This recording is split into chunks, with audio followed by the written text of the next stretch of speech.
Thanks for joining us again on Open Mic with our friend Juan Williams.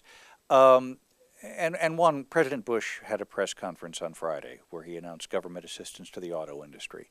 It's strange. It was almost a reminder he's still president of the United States. Yeah. Within about a month, he won't be. There's going to be a lot of talk about his legacy. He was, of course, the most unpopular president, according to the polls, since Harry Truman. And yet, I think it's safe to say that the historical estimation of Harry Truman has only grown over the years. What do you see as we speak now, the legacy of this George Bush presidency? This is a good season for this. I mean, Scott, you think about Christmas and you think about, the old song, making a list and checking it twice. Well, the White House has literally been trying to make a list for the American people to build up the Bush legacy, to make it appear that what the judgment of the American people, 11%, and it's only 11%, think that he will be judged as a good to great president, that judgment is in fact wrong and short-sighted. And oftentimes they use the Truman analogy that you just employed.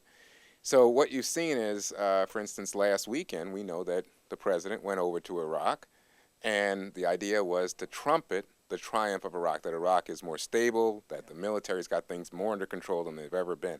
And what happens? The shoe throwing incident, And I think what that immediately brought to mind was then the other bookend to that episode, which is mission accomplished, the big banner behind his head and the flight suit and all the rest. So, when you look at it that way, they're saying, oh, no, don't make the shoe throwing incident the end of the Bush legacy in terms of Iraq. We've got more coming. You'll see what happens in the years to come in Iraq. Let the historians be the judge, not the journalist.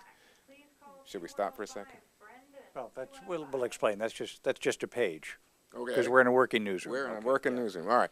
And so I think that that's part of what you have to see here is now a concerted effort. Karl Rove, the president's former political advisor, is doing something called the Bush Legacy.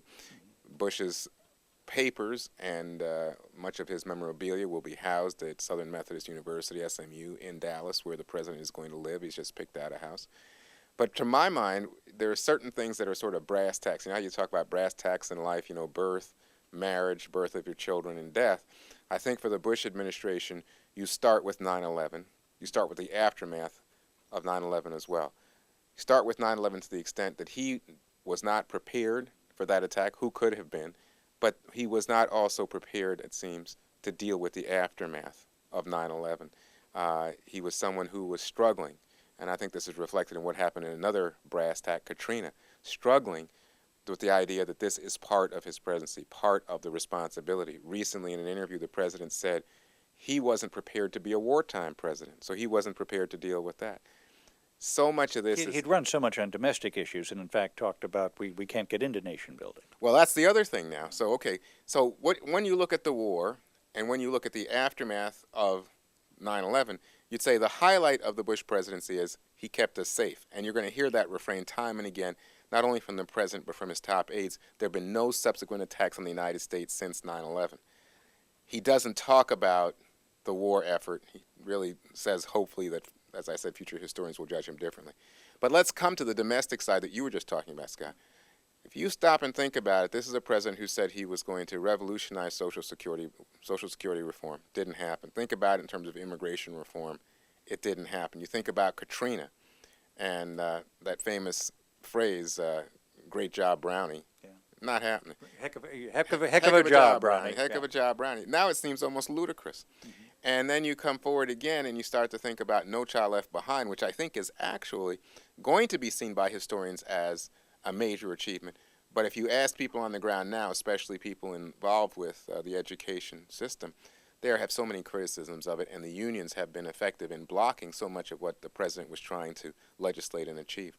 So it's that kind of mixed picture, but if you ask the American people, overwhelmingly, they disapprove of this president.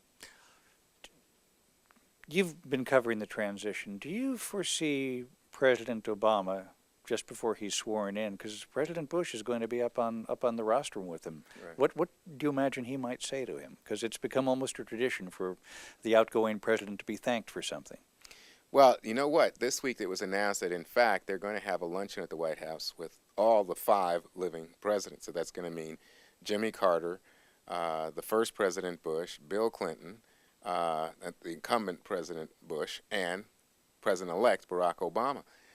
And so let's imagine now, here we are, Scott and Juan at this table. What are these guys saying? First of all, of course, Clinton stayed away from Carter, isolated him, and they're the two Democrats in the room. Yeah, right. Yeah. They're the guys who are supposed to get along. Yeah. And then you have Daddy Bush and President Bush, and of course, one of the theories that to this day lingers is one of the reasons that we got involved in Iraq is because Saddam Hussein was going after Daddy Bush. And recently, speaking in Texas, I think it was at Texas A&M, President Bush broke down in tears. He started to cry, talking about his father's legacy and how much it meant to him to be his father's son. And then, of course, the odd guy in the room is going to be Barack Obama. So my sense is that they all talk about the weight and the responsibility of being president, the necessity to break the bubble. That's one of the efforts that's going on now with the Obama transition people, how his friends will visit, who comes to town, and how does the BlackBerry work to help him hear what people are really thinking as opposed to what all the highly paid advisors have agreed upon.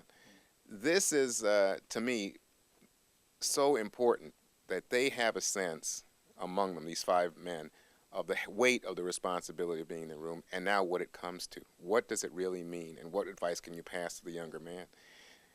During the campaign, President-elect Obama was in London, I believe.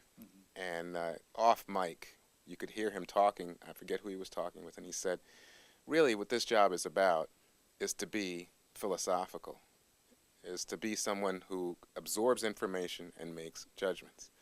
I think it's President Bush who describes himself as the decider.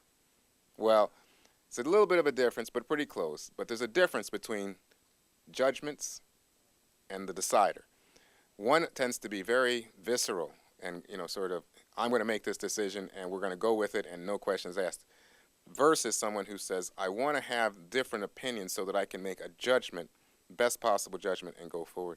That may be the big difference between Obama and Bush, and I'm not sure that President-elect Obama is going to be listening to President Bush, who he clearly ran against, and I think, in some sense, has strong disagreement. And I was going to say, potentially I was going to think of the word disdain, but I don't think disdain is too strong.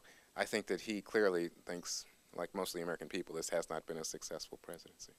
Juan, thanks very much for being with us again on Open Mic. Hey, would you wear that tie on Fox?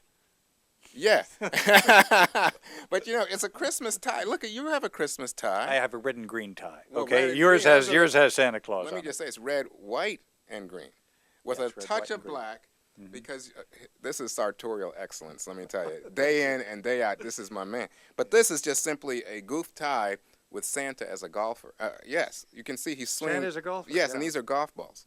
So they are. I hadn't noticed How that before. would you figure I thought they were snowballs. Snowballs, could be. I hope people think that. Thanks very much. See you next week. See what we're wearing next week on Open Mic.